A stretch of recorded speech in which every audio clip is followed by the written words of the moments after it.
Nous allons nous intéresser au financement de l'innovation. Et financer l'innovation, c'est financer la compétitivité. J'ai le plaisir d'accueillir Reynald Rennesson. Bonjour. Bonjour. Alors, vous êtes délégué régional innovation de BPI, Champagne-Ardenne. Ma première question, c'est est-ce que vous pouvez nous expliquer un peu ce qu'est BPI? Bien sûr. BPI, c'est la réunion qui a été sollicitée et mise en œuvre par l'État en fort partenariat avec les régions pour permettre aux entreprises de disposer d'un outil de financement global qui réunit les activités d'OSEO, Caisse des dépôts, CDC Entreprises, FSI, FSI Région.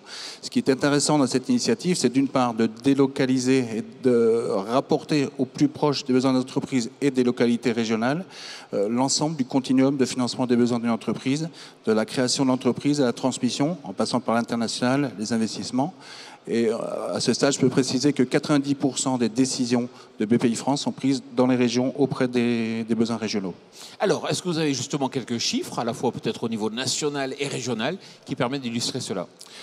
En termes de chiffres, OSEO, Caisse des dépôts, FSI, FSI Région, pour créer BPI France, c'est 21 milliards d'euros de fonds propres, c'est 15 milliards de financement bancaire, c'est 3200 entreprises innovantes accompagnées sur le territoire national, 1600 projets à l'export, 500 interventions en fonds propres directs et 1700 projets un peu plus sur le court terme. Alors, vous êtes présent ici dans le cadre du Forum Innovact. Est-ce que vous avez peut-être un ou deux exemples, justement, d'entreprises que vous avez accompagnées?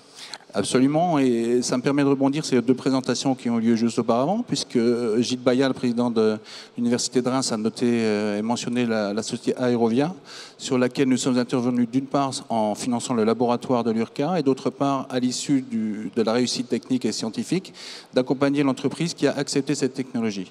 Le deuxième exemple, c'est celui de Joseph Puzo, qui développe des connectiques assez particulières et d'une technologie forte, sur lequel aussi nous avons pu aider en termes de financement et d'innovation et aider d'une certaine façon à accompagner le prototype roulant qui est allé sur Mars. Et revient une structure de pointe, puisque justement ils sont capables de proposer vous m'arrêtez si je fais erreur, des spectromètres capables d'analyser les différents composés de substances gazeuses. Et puis Joseph Puzo, qui est PDG d'Axon Câble. C'est bien ça? C'est exactement ça. Voilà. Merci beaucoup. Je vous en prie, c'est moi. Voilà, on se retrouve dans quelques instants pour un nouveau direct du Forum Innovact.